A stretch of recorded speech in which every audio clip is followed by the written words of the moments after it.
Ford has seen a lot of change this year alone. How does this most recent establishment fall into the big picture?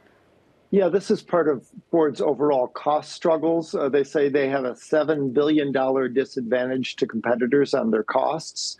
So they're looking for any way possible to cut costs. They've been cutting costs in their EV operations, which are struggling, and now they're cutting these 4,000 jobs in Europe to attempt to become more competitive. Europe faces some of the same issues we have here in the United States, which is EVs are not selling as expected, so they've had to slow production of their electric vehicles in Europe.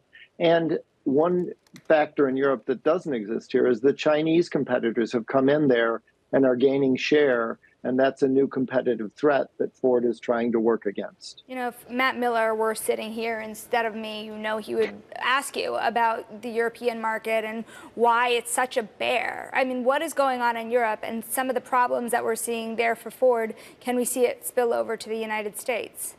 Yeah, I mean, there are some similarities, but Europe was ahead of the United States in the electric vehicle uptake. But suddenly, as with the US, things are slowing. Governments are pulling back on some of the consumer incentives that they had offered people there. So Ford just launched two new electric vehicles in Europe, an electric Explorer and an electric Capri, and those two models are not selling well. So at the factory in Germany that makes them, they're going on a week, off a week.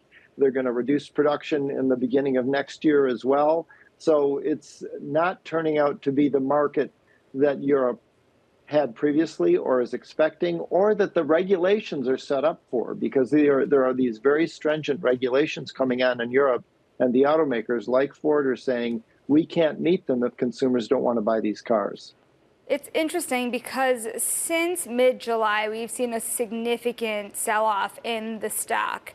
What do they really need to do at this juncture to turn this story around? Because even today, you're seeing the shares down 3.4% on the back of this. They're telling investors that the reason they're doing this is to improve those margins relative to their rivals. But even this, investors are not biting on, probably with the potential that this gets more expensive before things get to become a cleaner story.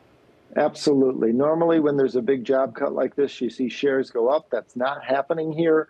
The big thing that set this off was in July, they revealed that their warranty costs were much higher. They are the most recalled automaker in America, and they have some quality issues. And those things take a long time to fix and an even longer time to show up in the earnings. So I think investors are taking a very skeptical view of Ford right now because they have a lot of work ahead of them.